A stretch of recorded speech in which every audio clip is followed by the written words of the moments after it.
Today we will take a closer look at a theme that is often perceived as radical, new, and for some even unrealistic: Yeshua's words about forgiveness. When he speaks of forgiving without limits, of loving one's enemies and praying for those who do wrong, this is often understood as a break with law, justice, and Jewish tradition, as if Yeshua introduces a new moral system detached from the Torah. But is that really the case? In this reflection, we will explore whether Yeshua's teaching on forgiveness actually stands in opposition to the Torah, or whether it flows directly from its deepest ethical and theological foundations. We will look at how the Torah describes God as merciful and forgiving, how it forbids revenge and the bearing of grudges, and how reconciliation between people is placed before ritual and outward piety. We will then see how Yeshua, as he appears in the Synoptic Gospels, does not abolish this foundation, but sharpens it. How he moves the focus from minimum requirements to the orientation of the heart, from outward behavior to inward disposition, and how his words about forgiveness must be understood in light of the historical situation in which he lived, marked by occupation, violence, and injustice. Finally, we will ask what this means for us today, not as theory, but as a way of life. And we will conclude with a brief point-by-point summary of the main ideas. Let us begin. When reading the Synoptic Gospels, it is easy to experience Yeshua's words about forgiveness as radical, even provocative. Forgive, and you will be forgiven. Love your enemies. Pray for those who persecute you. If you do not forgive others their trespasses, neither will your Father forgive yours. To many, these words sound like a new morality, detached from law, justice, and realism. But the question is whether these words are truly new, or whether they draw their power from a foundation already deeply rooted in the Torah and Jewish tradition. To understand Yeshua's statements about forgiveness, we must begin where he himself begins, in the Torah. In Jewish tradition, God is first and foremost described as merciful and gracious, slow to anger and rich in steadfast love and faithfulness. God is one who bears guilt, who forgives transgression and sin, and who does not cling to anger forever. This is not a peripheral idea, but the very core of how God is understood. Forgiveness is not an exception in the Torah, it is God's character. This understanding has direct ethical consequences for how people are to live together.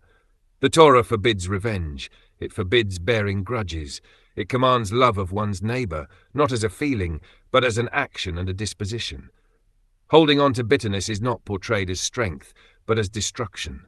Life is chosen when revenge is set aside. It is into this landscape that Yeshua speaks.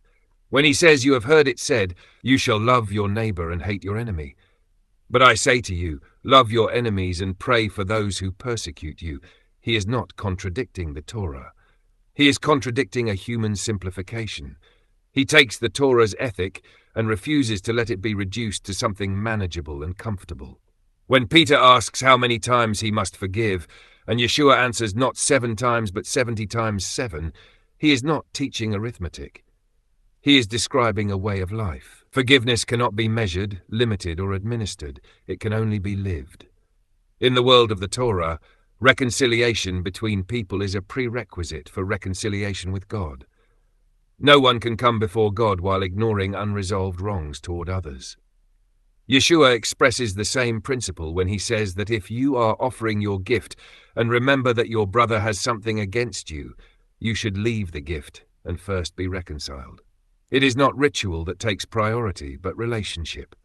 When Yeshua says, "Do not judge, and you will not be judged, for with the judgment you pronounce you will be judged," he is not abolishing justice.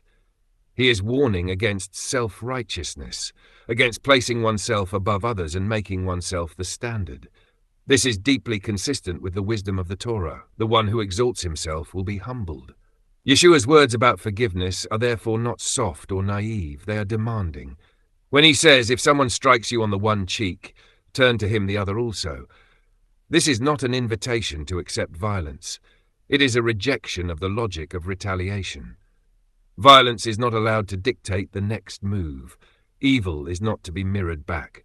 This is also clear when Yeshua says, "Love your enemies." He does not say, "Trust them." He does not say, "Remove boundaries." He does not say, "Allow injustice to continue." He says, "Love." That is, refuse to let hatred shape who you become. This is not passivity. It is active resistance against being formed by evil. In the Torah, life is sacred. Choosing life is a fundamental command.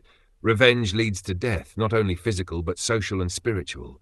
Yeshua stands firmly within this life-centered ethic. When he says, "Blessed are the merciful, for they shall receive mercy," he directly connects action and character. The one who gives forgiveness shapes his or her own inner life. It is important to note that Yeshua does not lower the demands. He intensifies them. He moves them from outward behavior to inward orientation. It is not enough to refrain from revenge. Bitterness itself must be released. It is not enough to do the right thing. The heart must be transformed. When he says, "What comes out of a person is what defiles them," he echoes what the prophets always emphasized. It is not rituals that determine a person's ethical quality, but what dwells in the heart. This makes Yeshua's teaching on forgiveness uncomfortable. It cannot be reduced to a technique. It cannot be applied selectively. It challenges our entire way of relating to wrongdoing. When Yeshua prays for those who are executing him and says, "Father, forgive them, for they do not know what they are doing," this is not a theological illustration. It is the culmination of a way of life he has already taught. At the same time, it is crucial to understand that forgiveness does not mean the absence of boundaries. The Torah clearly recognizes the need for laws, justice, and consequences. Yeshua does not challenge this. What he challenges is the desire for retaliation. The distinction is decisive. To forgive is not to abolish justice, but to refuse revenge. In modern discussions, forgiveness is often framed as something private and psychological, something one does to find inner peace. That may be true, but in Yeshua's teaching, the perspective is broader. Forgiveness is social. It shapes communities. It breaks cycles of violence. It makes it possible to live together without constantly avenging the past. This becomes especially meaningful in the historical context in which Yeshua lived. The Jewish people were living under Roman occupation. Violence, humiliation, and injustice were daily realities. Many were waiting for a messianic figure who would restore justice through force. Yeshua chooses a different path, not because injustice is insignificant, but because he sees what violence does to the human being. When he says, "All who take the sword will perish by the sword," it is not a slogan. It is a diagnosis. Violence shapes the one who uses it. Revenge binds people to the past. Forgiveness opens a future. For this reason, Yeshua's teaching on forgiveness is deeply rooted in the Torah's ethic of life. Life is chosen over death, mercy over sacrifice, reconciliation over retaliation. This is not a break with Judaism. It is one of its deepest currents articulated with radical clarity. What often creates confusion is later interpretations that set Yeshua against the Torah. In those readings, forgiveness becomes something new, soft, and boundaryless, contrasted with a caricature of a harsh and legalistic law. But this picture does not hold. Without the foundation of the Torah, Yeshua's words lose their weight. They become either unrealistic or sentimental. With that foundation, they become something else entirely, demanding, risky, and deeply human. In the end, we are left with a question that cannot be answered theoretically.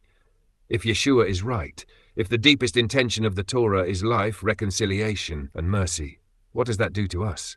Not in theory, but in practice. Whom do we refuse to forgive? What grudges do we carry forward? Which conflicts are allowed to define us?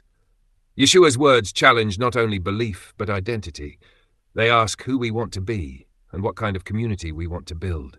Not through power, not through retaliation, but through choices that cost something. Let us then briefly summarize the main points of this reflection. First, Yeshua's teaching on forgiveness has a clear foundation in the Torah. God is described as merciful, gracious, and willing to forgive, and this forms the framework for human ethics. Second, the Torah forbids revenge and the bearing of grudges and commands love of one's neighbor.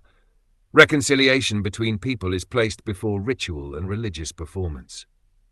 Third, when Yeshua speaks of forgiving without limits, loving one's enemies and praying for those who do wrong, he does not introduce a new ethic. He presses the Torah's intention to its fullest consequence. Fourth, forgiveness in Yeshua's teaching is not passivity or the absence of boundaries, but a refusal to let the logic of retaliation shape who we become.